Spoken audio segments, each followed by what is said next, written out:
This video is a complete end-to-end demo of how I do soft toy portraits, and the one I'm doing today is Samuel's Sleepy Dragon. And without further ado, I'll let you in and show you all my secrets, and so if you want to have a go, you can. Just a little word to say right at the end, Soggy Rabbit here pops up. I recorded the last couple of steps on the live stream. So at the very end, there's a bit that's recorded from the live stream, so you'll see how I finish it off. Okay, right, so hope you'll enjoy this video and maybe join us on a live stream one day. Okay, bye-bye. This is Samuel with his beloved Sleepy Dragon. So you can see Sleepy Dragon's got a beautiful big head, and with this top shot you can see the wings and the tail.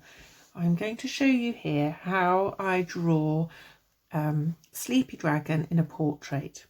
So first of all, these are the materials. I use normal pencils, graphite, fairly soft, and this is called a putty rubber. It's lovely and stretchy, and you can make it into all sorts of useful shapes, like a very neat point or a big soft edge. So I really like using those.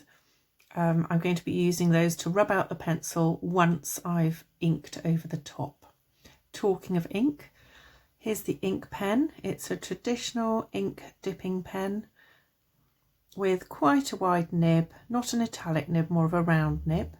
And this is the ink I use. It's Dr. P.H. Martin's Bombay Black India ink. I just find that really nice. It flows nicely in the pen. Indispensable kitchen paper, which I use for drying the nib and also in the event that I make any blobs. And here, just a pot of clean water, dirty pot, clean water. And then this is a Posca pen.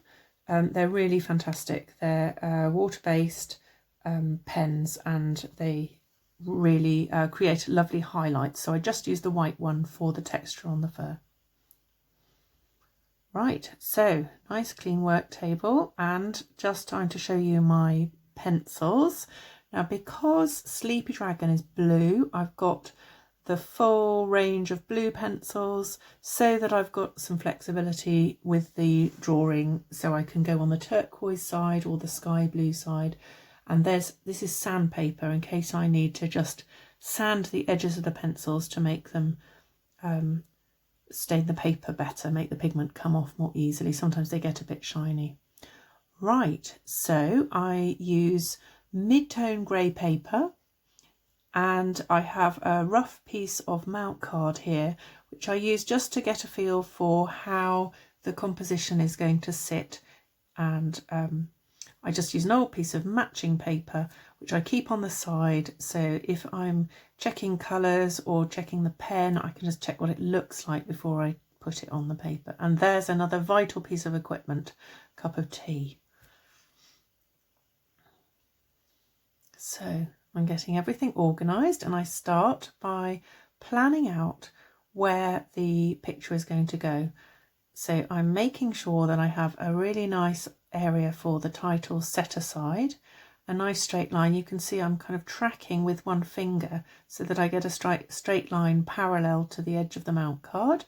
That just gives me something loosely to work on. I don't tend to do my writing overly neat. I think it's nice that it's just obviously handwritten, and I'm just making sure that the words fit well into the available space. And Samuel wants a heart on his picture, so I've allowed for that too. You can see it's just very faint. And now what I'm going to do is map out the shape of Samuel. Not Samuel, the shape of Sleeping Dragon. So in the main picture of Sleepy Dragon, you can see the face is quite foreshortened, so it's very close to the camera, which makes it look extra big. So that's why I used another photo. So I've used a photo looking above as well. So I'm kind of drawing looking at the picture, and I'm kind of drawing looking at the picture from above to give me a sense of the proportions of Sleepy Dragon's body. And this is sometimes I do the same thing if I'm drawing a portrait of a dog. Sometimes I get a reference photo that's taken very close to the dog, so the head can look very big and the dog's bottom and tail can look really small. So with Sleepy Dragon, what I'm doing is I'm generally looking at how big his beautiful nose is, and it is really very splendid, and his big sleepy eyes, which are really lovely. So I get them all right relative to each other. And you can see there I'm looking at the seam. So I find it really helps to look at the structure of the toy. And I can see, looking very closely at the photo, that there's a join in the material which tracks down the middle of Sleepy Dragon's nose. So that's a useful structural marker. And now I'm mapping in Sleepy Dragon's ears, and I don't know what you'd call that, a mane? It's not really a mane, it's a kind of fin on the top of his head, a bit like a chicken, but I wouldn't say that in front of Sleepy Dragon. So he has beautiful big eyelids, and I'm just making sure that they are the right shape and that they're sitting in the right position, so the jaw joins the eye at exactly the right place. And I'm mapping out the pupil, and then starting to think now about the body. So I wanted to really show Sleepy Dragon's tail as well, and beautiful wings. So I've left quite a lot of space here, more than is in the original reference photo. And you can see I'm just kind of imagining where the body would be. And Sleepy Dragon's body is quite small relative to his head. I think he really is probably a baby dragon. You might know that as people or creatures in general get older, as they grow up, their heads get smaller relative to their bodies, which is what tells me that Sleepy Dragon looks like quite a young dragon, because his head is quite big. It's probably not much smaller than his body. So here are his wings, and I'm going to show that other wing just there, just peeping up, so that Samuel can see both of Sleepy Dragon's wings when he looks at his picture. Okay, so now I'm thinking about the size of Sleepy Dragon's feet and exactly how they are relative to the size of his nose. And I'm not drawing it exactly the same as the reference photo. I'm using both photos to kind of judge where those feet would sit, and looking at, just checking the photo now, looking at the tail, where the end of the tail goes, and I'm just trying to decide, do I put it low down? But I think Sleepy Dragon's tail, maybe it should go up a little bit. What do you think? Because he's not very floppy, I don't think. I think I might bring that up a little bit. So I'm also noticing that on his back he's got some white fluff running along the back at the top, and then this is where his second foot goes. So you can see I'm just adjusting the tail there, trying to work out where is the best place to put it. And I'm looking at the spacing between the feet, making sure that all the things that go in front are in front, and all the things that I want to go back sit behind. That will be clearer later. Once I start colouring in, you'll be able to see the shapes better. You can see I'm looking at the photo very closely, trying to see where the stitches are on the wings, and I've noticed that little gold spot on Sleepy Dragon's rump.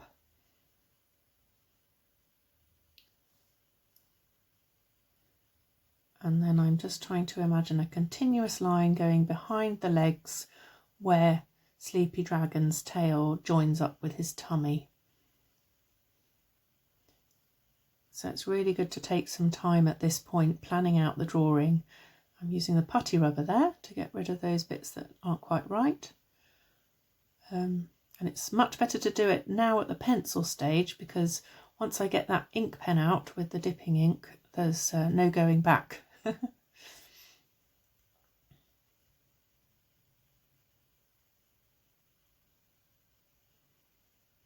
So I keep going around these feet because I'm trying to judge with my eye where that bit in the front is, because the rest of the leg is really kind of almost hidden by the foot. So the important thing is to get the foot right, and then the leg will sort itself out afterwards. And again, that bit of chin, Sleepy Dragon's jaw,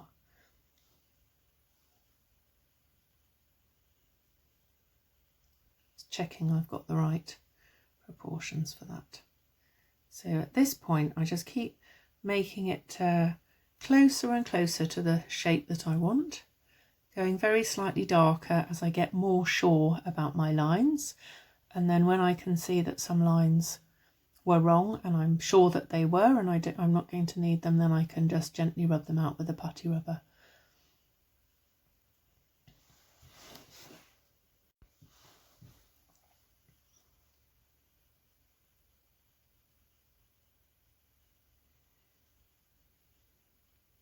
A little bit more tidying up there.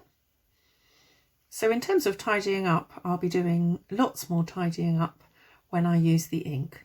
So this is like my first go, and I'm being very careful to position those nostrils, and this is where it's really helpful to have the seam down the front of the nose, because that way I can make sure the nostrils are the right distance, because on Sleepy Dragon they're both the same distance from that line. But of course, because we're looking slightly sideways at Sleepy Dragon, the nostril nearest us is slightly bigger. So we're kind of trying to allow for that and show. Okay, getting rid of those unwanted lines. It's a really good position that Samuel's got Sleepy Dragon in there, so that we can see just a little bit of the eye on the other side. As if we couldn't see any of it, it would not look quite right, I don't think, and we wouldn't get such a sense of Sleepy Dragon's expression. But this is something you can do when you do a portrait as well. You can show a little bit of the far eye, and it makes a very nice portrait, because you've got the kind of profile of the nose, but you've still got a sense that the face is looking forward towards the viewer.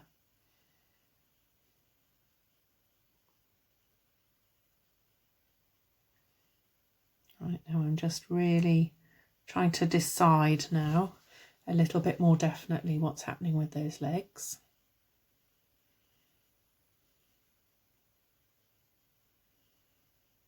And I think now I can rub that bit out in the middle, which was the tracked line where I was tracking Sleepy Dragon's tummy. So you can see I've got the putty rubber rolled into a ball. It's quite a blunt instrument, and everything I'm doing at the moment is quite sort of blunt and blurry. I'm not pressing too hard, so that if I change my mind later I don't have a dent in the paper where the pencil was pushed in. Right, so that is the end of the pencil drawing stage. So next it's time to add the ink in. So when I'm doing this, I keep a real sense in my mind of the direction of the light, and today I'm going to do the light coming from the left hand side, and that's partly because in the reference photo you might see Sleepy Dragon has got the most fantastic window reflection on his eye. So obviously if I was to do the light coming from the right and the shadows on the left, that wouldn't make so much sense. So we're going to take account of that as I do the lines with the ink pen. I'm going to go slightly heavier with those dark lines on the right of the shapes to try and suggest the light hitting Sleepy Dragon from the left, if that makes sense. Now I start with the title. I always start with the title because that is the bit that is most likely to go wrong. So if I was to do the whole drawing and then bodge the title at the end, that would be a shame because I'd have to redo the whole drawing. This way I've got the title sorted and I know that's going to be fine. So I'm not exactly tracing the writing, I'm writing it fresh in my mind, but I've just got that pencil writing underneath to help me make sure it's reasonably straight and I've got the spelling right and it kind of fits in. Again, I try and make this not too precise so that it is obviously handmade. I don't think this is really the place for perfect calligraphy. These Soggy Rabbit drawings aren't about perfection, they're about the uniqueness of the toy. And I quite like painting with these, drawing with ink pens, because they are a bit unpredictable and you get thick lines and thin lines. So I'm just looking around, trying to work out where to start. And I'm starting on the sort of areas when the ink first comes out of the pen after I've dipped it, it tends to come out pretty thick on the nib. So I'm kind of focusing on the lines that I want to be quite definite. And then as I continue using this dip of the ink, you can see I haven't really emphasised that line on the left hand side as we look at it. See, I'm doing it very lightly, and that's because the light's hitting that side of Sleepy Dragon. So I don't want really heavy black lines there. I do want a heavy black bit there because that's the pupil. Okay, so that's me just putting a little marker to remind myself that we've got a bit of fluff outside the pupil of the eye. A little bit of eyelid showing. There's that nostril going in.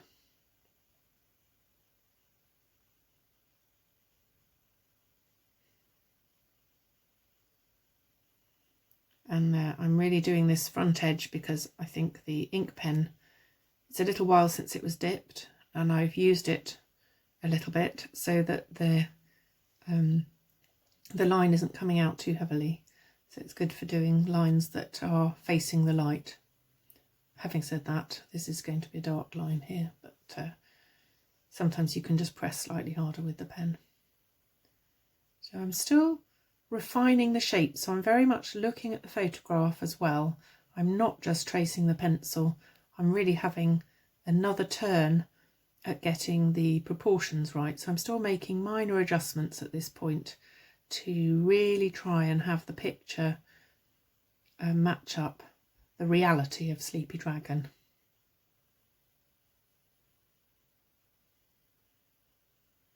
This is Cheeky Smile. And his second nostril going in.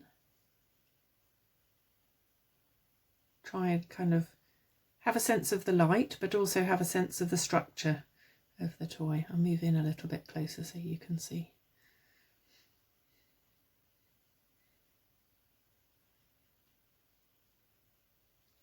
Right, I have to be really careful at this point. You can see I'm hesitating quite a lot, and that's because I'm just looking all over the picture as I put each line in, especially with these eyelids. I'm working out where exactly they need to sit and which bits they cross at which point. So this eyelid here comes down a little bit higher than the bottom of the jaw, and then I'm looking very carefully at the profile there of that. It's really supposed to be, I think, the eyeball inside. So it's a kind of, the eyelid, just like a human, has an eyelid that, and an under eyelid as well, that kind of wraps round the eyeball. So I still need to have a sense in the back of my mind of that eyeball underneath to make it, to help me judge the shape.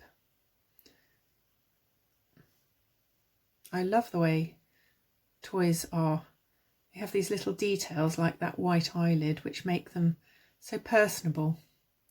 Now I know this eyeball is going to be solid black, but I prefer not to just make big lakes of black ink on my picture. It makes the paper a little bit soggy, and I can just go, so I've just basically what's called hatching. That's hatching when you do lots of lines in the same direction. So I've hatched that area for the pupil as a marker, and then later I'll just go on with black pencil and then the highlighter to do the windows shine, to show how shiny it is.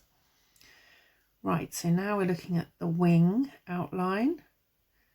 Again, I'm not completely tracing those pencil marks. I'm having another go, looking at the photo, looking at the profile of the wing. Because I'm sure Samuel will know if I haven't got it right.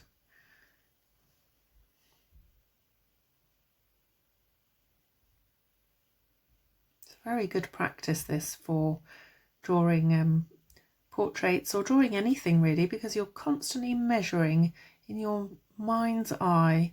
You're comparing distances, comparing the lengths of things. And look at this, I'm just trying to decide where to put that wing, that back wing, or it's Sleepy Dragon's right hand wing, so that you can have a sense of the wing but without it getting confused with the ear or the back. So it obviously sits behind the back there. Right, and just working on that leg. I'm sorry, this has gone slightly out of shot here.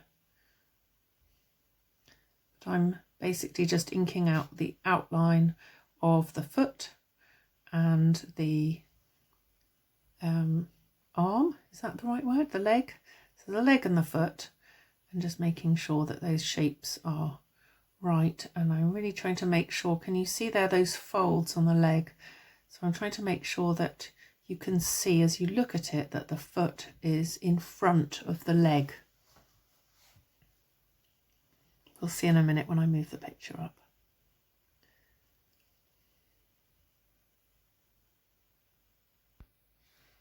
Okay, so now I'm looking at marking out the edge of that white, those white tufts along Sleepy Dragon's back. And you can see there the legs, the way, can you see those lines that just hint, because the way the edge of the leg is defined, it just tells the person looking that those feet are in front of the legs. I don't know if that's making sense. So that first bit of mapping out is done now. So I've got a nice juicy bit of pen.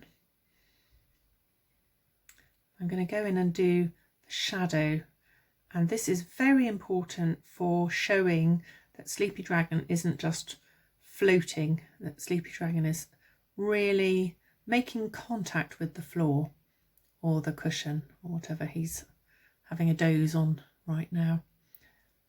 And you can see that those shadows are coming in on the right hand side, because the light, we are choosing to have Sleepy Dragon drawn as though the light is coming from the left, which in fact it is in this photo. You can change it, and that's called throwing the light. But I'm going to be consistent in this picture. So you can see that makes such a difference to giving a feeling that Sleepy Dragon is actually on the floor. And you can see how those shadows are much darker right close up to where Sleepy Dragon hits the floor, touches the floor. And if you look at shadows, that is what happens when something is in the light. If you look at the shadows, it's always really dark right underneath where the object meets the surface it's on.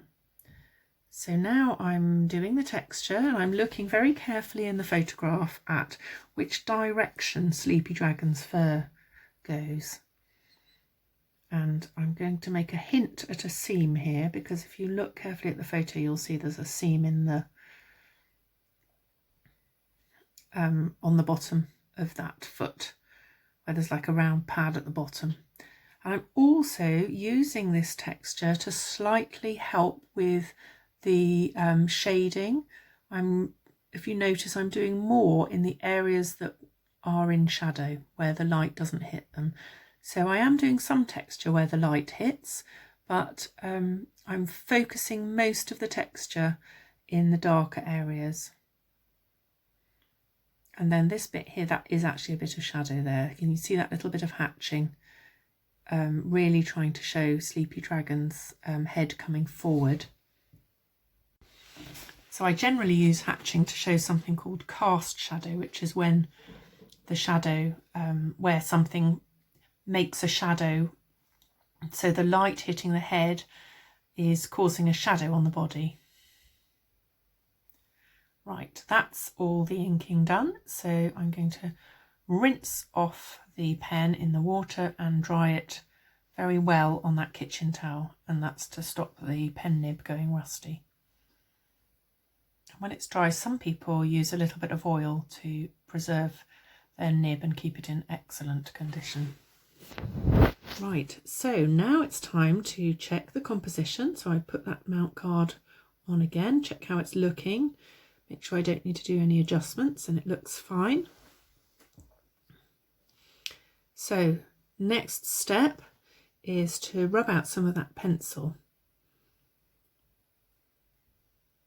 So I'm going to give the ink a minute or two to dry. Luckily, I've got a very good tool for drying, cup of tea. So in the time it takes me to drink this cup of tea, which I won't make you watch, I can be assured that the ink has dried. And that is, sometimes it depends on the paper. Some paper, the ink slightly soaks in, and this is one of those papers, so it dries pretty quickly, but other papers it can take quite a while to dry, so you have to really get to know your paper. Anyway, I can go in now with the putty rubber without worrying about smudging the ink, and very gently, there we are, you can see close up, I'm just going to rub out all those pencil marks. You can see that I've kneaded the pencil rubber into the putty rubber into, it's not exactly a point, but it's a smaller end, and that's really good for cleaning out. And if it gets a little bit dirty, if you've used it for a minute or two, you can just give it a quick knead again like I just did, or a stretch, fold it over on itself, and you've got a fresh bit of rubber.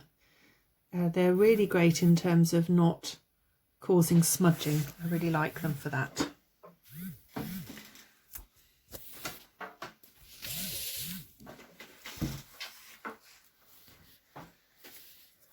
Round under Sleepy Dragon's chin. If only it was this easy to clean the faces of people. If only we could just rub things off. I've got a few memories of hot chocolate round mouths, and even worse, pens. I don't know why it is, but some children, when they run out of paper, or even before, they take it upon themselves to draw on themselves, and some of them just don't grow out of it. Anyway, here we go. Sleepy Dragon, all beautifully cleaned up with that useful putty rubber. Putty rubbers are also very good when you're drawing with pencil. If you're doing a pencil portrait or drawing some trees or something like that, you can actually use the putty rubber as a drawing tool. So you're drawing in light. So you can do quite a dark area, and then if you want to pick out some highlights, you can use the putty rubber. And it's really good for picking out highlights, and you can use it to kind of clean up the drawing at the end. You have to be quite careful not to smudge the graphite. But there we go. There's Sleepy Dragon ready for the next stage, which is the colour. So here is a small subset of my blue pencil collection. And you can see I'm just really looking to find exactly the right blue. Well, I say exactly the right blue. It really just has to be reasonably close for this first stage. And I'm looking for a kind of slightly turquoisey blue for the wings and the nostrils and the tail. and then a more kind of sky to royal blue for Sleepy Dragon's body. So I try out all the pencils that are looking hopeful, seeing which ones are softer. The soft pencils, the colour comes off more strongly.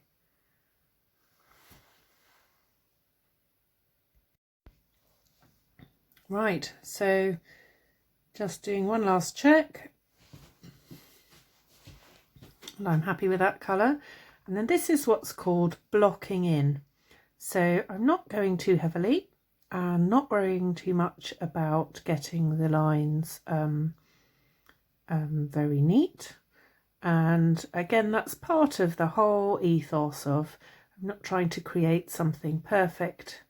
I'm trying to show a little bit of character and texture, which are the things which people grow to love about their own particular toy. I think it's their particular texture. It's the little things that, that little label that's got a bit frayed, or the bit that's had a slight accident, sometimes quite a major accident. Those are the things that make those toys special. So I'm not worrying about keeping all the lines going in the same direction. What I'm trying to do really is put on a fairly flat layer of colour in a good base colour. And you might see, if you look at the photos, that depending on the light, Sleepy Dragon looks very different. Sleepy Dragon looks quite pale in one of the photos and possibly quite turquoisey, and then in another one looks a little bit closer to almost royal blue. So when people give me photos of toys, sometimes the toys, like with this one, sometimes bits of the toys aren't visible because of the way they're sitting, which is fine. But when it's something like, you might remember the monkeys that I did in the live stream a couple of weeks ago, you couldn't see their tails in the picture. So I checked back with the customer, and they were very happy for the tails to be included. So I have to, in those sort of situations, and it's the same with Sleepy Dragon, I really need to go back and get a photo of the toy itself, or find the exact model and look in catalogue photos to really see what that particular style of toy has. So you can buy lots of these Sleepy Dragons, and they're very slightly different colours, they're different, slightly different shapes. You've got sort of small, medium and large ones, and slightly paler ones. And obviously to Samuel, it's very important that I do his Sleepy Dragon, not any random one that I've found on the internet. So anyway, I'm rambling. What I'm really trying to say is that I don't worry too much at this point if the blue is the right colour. It's far more important to get the shape right. But that said, I will fine-tune that blue colour later on. So I'm going to probably do another couple of layers over the top. So at the moment, this blocking in is, that's enough of the blue. So I'm going to now take this slightly more kind of jade coloured pencil. I'm doing quite a contrasting colour on these wings, and when you're working in pencil like this in layers, you tend to do you work from light to dark. So I'm doing a kind of light coating of the colours that I'm after, and then as I darken them up and add in texture and shadow and form, then I can use slightly different pigment colours to adjust the what's called the chroma of the colour, so the hue, so how green or how blue it is. You can see I'm just checking here, make sure I've got a good shade.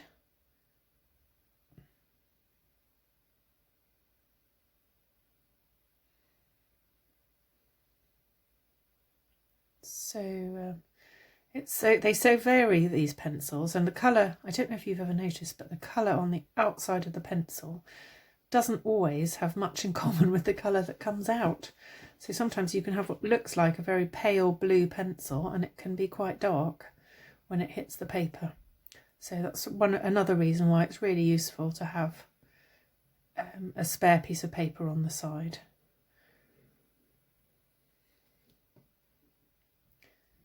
So Sleepy Dragon has got blue, glittery blue irises, and talking of these pencils, this pencil technique, I'm actually going to have to go back and adjust that, because here I am going in with the white, just going to sand that down a little bit so that it comes out really well on the picture. Now this area here is white, and I've just realised that I've coloured it. I've been a bit too trigger happy with the blue and green there, so I can use the putty rubber, luckily, because it's pencil, so it won't disturb the ink of the pupil, but I can use it just to lift off that green and put some white in its place. So that's the white of the eye. And now just catching those highlights on the back, the white tufts that run down Sleepy Dragon's back. And I can go back in with the turquoisey blue. So that's the blocking in done. That's the first layer of colour. So now I can really start to think about what's called modelling the form. So I can start thinking about putting in some slightly darker areas, or just get that yellow. Just a beautiful flash of kind of satiny stitched yellow. Right, so this is one of the colours I've used earlier, and I'm just going in thinking again, as I did when I was doing the inking, and I'll be doing more of it later, just thinking about where that light's coming from. And just going in right on the edges, looking for, so there'll be a little bit of a shadow there from the nostril. And then the head will cast a shadow, so I'll go in slightly darker behind the wing and behind the legs, so that underbelly can be really quite dark. And you can see how this really starts to help Sleepy Dragon look 3D. Right, now it's time to look at those wings, and as I might have mentioned earlier, I went in with quite a green, so it was rather a pronounced green. So as I'm really modelling the, they're not exactly folds, but they're just really the sort of webbed areas on the wings there. I'm just kind of varying the darkness of the blue and going in quite dark on that edge to show where it turns, where it would be in shadow. And I'm also just toning down this green quite a lot, so getting it darker and more of a bluey green, because that's more the shade that Sleepy Dragon's wings and other details are.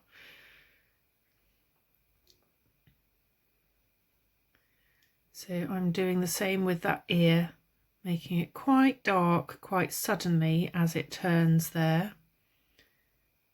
And then I'm doing that bit on top, I still don't know what that's called, the mane.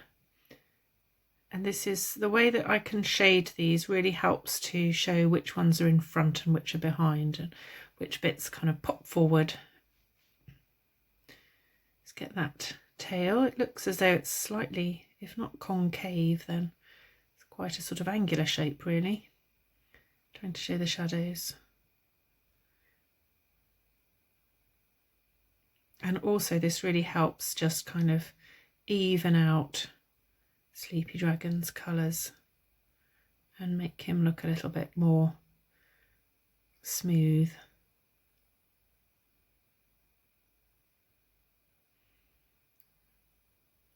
So to get the glitter, I'm going to use a special trick which I'll show you later to get that glittery effect, but at the moment I'm just mapping in really for my own memory to remind myself that that bit there is going to be blue. And now I'm just looking at the photo and looking at the drawing and trying to look for little changes that I can make to make Sleepy Dragon more like the picture. And one of those changes is to, just as I blued up the green in the wings, I'm going to green up the blue in the body. So again, just bringing the body and wings slightly closer together in terms of their shade, and also evening it out. So I hope you agree now that Sleepy Dragon is starting to look really quite lush and cuddly. I could quite easily pause and give him a cuddle right now.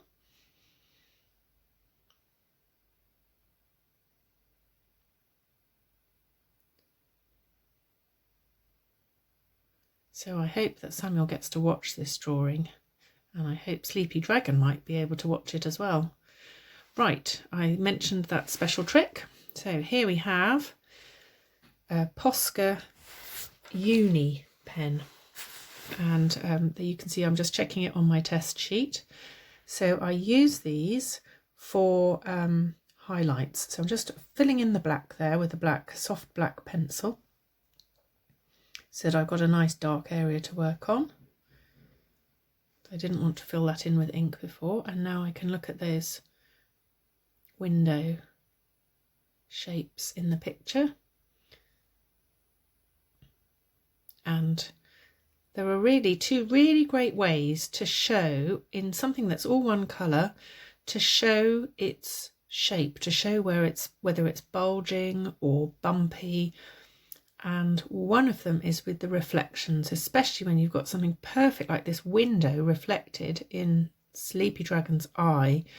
The curve of the window tells the person looking at the picture about the curve of the shiny eyeball. So as well as telling the viewer that it's shiny, it's telling them that it's curved, and it's so effective as a way of showing the shape of a flat coloured form, if that makes sense. And the other thing that you can use is shadow. So if you've got something like, say one of Sleepy Dragon's wings was casting a much more pronounced shadow, if it was a brighter light and there was a really strong shadow, that shadow would curve around Sleepy Dragon's leg and tummy. And whereas the leg or tummy might be a flat colour, maybe I'm just doing a little bit of fur there, and also the reflection on that eye as well.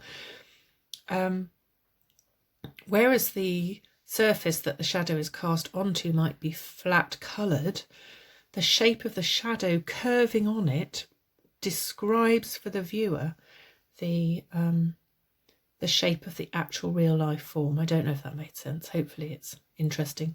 Anyway, here I am just adding that little bit of texture. So it's just like when I was doing the fluff with the darks, but the opposite way round. So I'm now, again, I'm kind of showing where some of the texture, where the fur is, using the light pen, but I'm doing it on the light side.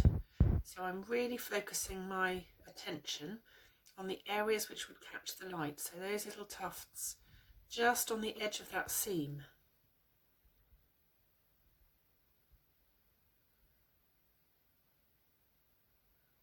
There we go. And I do put a few little bits of texture in the other areas in the shadow, but just one or two, and they can be really good for showing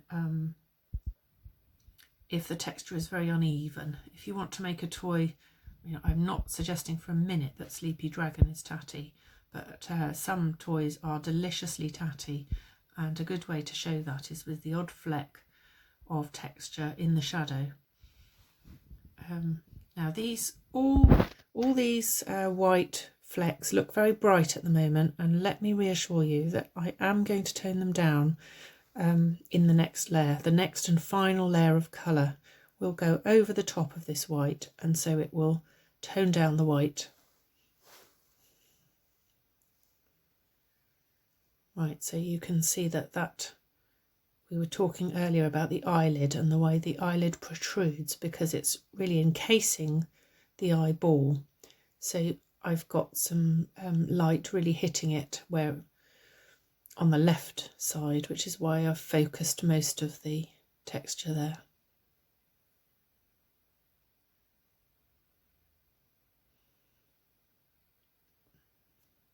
A few little bits in the shadow, not too many. And I'm just going along the edge of that ear. And again, this is really helping to separate the forms as one is sitting in front of the other. So the ear, which is sitting in front of that main thing that I don't know what it's called, which is sitting in front of the other ear. And these highlights really help show that. And there you can see I've just done the edge of the top of Sleepy Dragon's head sitting in front of the ear. Right, now you might notice that the texture on the green segments is slightly different, so I'm not doing such long fur. These are the stitches here, so they will be, again, they will be toned down with a green pencil. And let me just move this up a little bit, and I'll get those bits of fluff. Again, here we are, really helps with the modelling of those feet to concentrate the highlights on the bits that would be hit by the light, remembering all the time that the light is coming from the left hand side in this picture. So every little bit that we do that fits in with that plan, having the light on the left hand side, helps Sleepy Dragon look more and more 3D. So it's really important to get that. So it's partly for texture, but it's also for showing the 3D shape.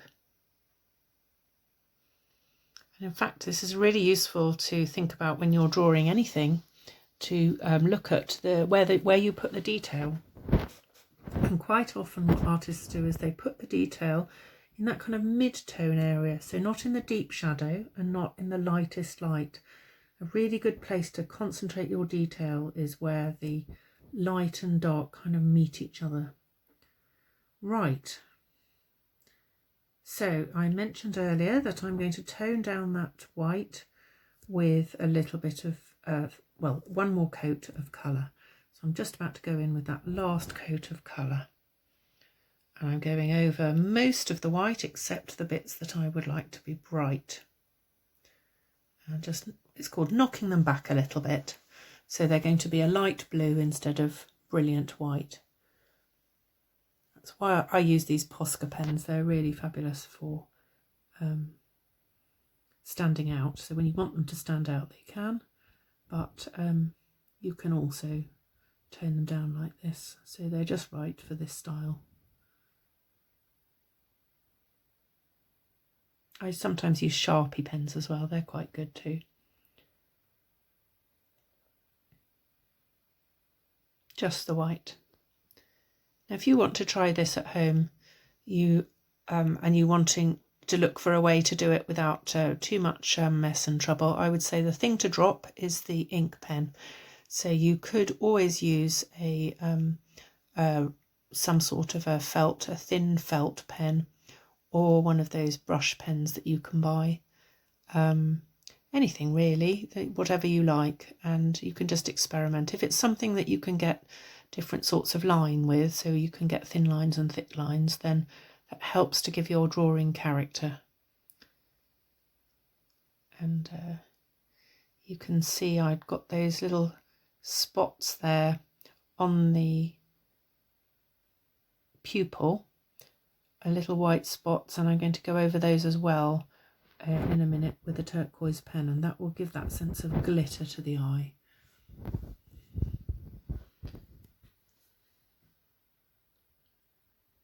Again, I'm just reinforcing that modelling.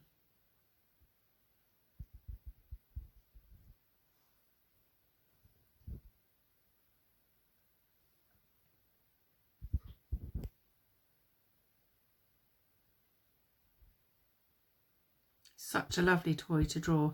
This blue colour is brilliant on the grey paper. It works really well, partly I think because they're both what we would call cool colours. So if you think of red and orange as being hotter colours, and then blue and grey are on the cooler side, although this isn't a very cool grey, it's quite a warm grey, but the blue sits very nicely on the grey paper. When I'm doing yellow toys, I have to really think about using very, very soft pencils and building it up in layers so that they sing, so the colour sings out, so the grey makes a lovely contrast, so they do pop out from the page nicely. There we go, there's that little bit of blue glitter. Just a tiny flash is enough to tell the viewer that's what that is. Right, and I'm just trying to make sure that that back wing is properly differentiated. There we go. Really just last touches now.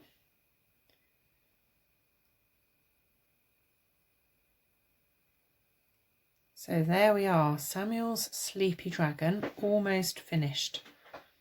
So I'm just looking at the picture, looking to see if there's anything remaining that needs to be done.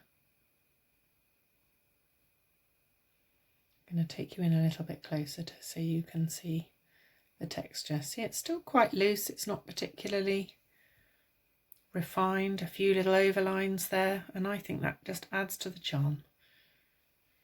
So I wouldn't worry if you're doing drawings if they're not quite right. Sometimes that's what makes them good. Right, so I'm just going to use that mount card to check. Have a second look. And now I'm going to put Sleepy Dragon loosely in the frame. And this is just so that I can do the last details, like signing and colouring in the heart. So I use this special tape called Nitto tape, and I find it absolutely brilliant. It's really good quality, good strong tape, and it is acid free, so it won't discolour over time and it won't cause the picture to discolour. If you just use sellotape or masking tape, it can over time react with the paper and cause discoloration. We don't want that. So to start with, I'm just going to do it loosely. Again, just like doing the pencil, lightly before going in with the ink. I put this tape on loosely at the top and just have a look to see. Now I'm using my proper mount card. The one I was using before was just an old piece that I use for drawing, but now I've got a really nice fresh piece, professionally cut acid-free mount card, and just making sure that Sleepy Dragon sits nicely in there. Then I can turn it over, and I'm going to just slightly reposition that tape for a second and cut that edge because I don't need that. That's all going to be hidden, so it means that I can tape the picture properly to the back of the mount card. So I need to make sure it's really flat, so to do that I'm going to just take off that edge and re-smooth it down, and then I get longer pieces of the Nitto tape and just stick them all round the back, and this just helps make sure that when the picture's going into the frame it doesn't move at all, and make sure that it's nice. And you can see I'm just slightly pulling it tight, so I'm making sure that that picture is really flat, not as tight as a drum, but I don't want any bulges on it, so that when it's in the frame with the glass on, we don't want any of that drawing touching the glass, if that makes sense. So it's nice deep mount card, Daler Rowney. There we go. So Sleepy Dragon is now ready for his first trip into the frame, and this is the backing for the frame, and you can see these fittings here, and because of the way the frames are made, they don't go right through, but there are little bumps on the inside. So again, this is what a trick that a professional framer showed me. You can just use a little bit of tape to cover those bumps. So I've got 3 bumps and I can feel them with my fingers. I can't really see them, but I can feel them. And this tape just helps protect the picture underneath. Then when I finally put Sleepy Dragon in a frame, I will put a layer of protective paper between the picture and the back of the frame, but for now I'm just popping him in like this. So I'm just loosely doing up the frame, and this allows me, first of all, it allows me to take a good photo of the picture, and I always send a photo to the customer before I post their picture, just in case there are any changes that they want. And if you try and take a photo of a picture with glass in, you just get it very hard without getting a reflection. So the other thing that this allows me to do is look at signing and colouring in that heart, so I can get the signature in the right place.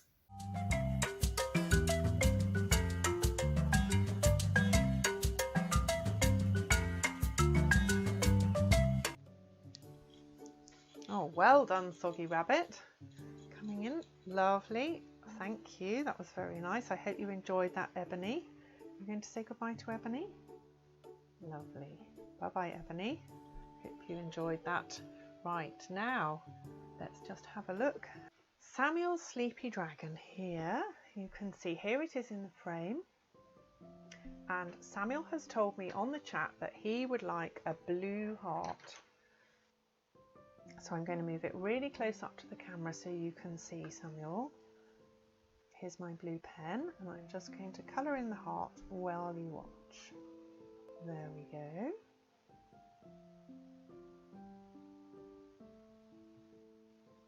And I will put some glass on your picture. And last but not least, as I mentioned before, I'm going to, if I can find a pencil, here we are. Use a pencil to sign your picture. So I'm going to sign it just here, not too bright.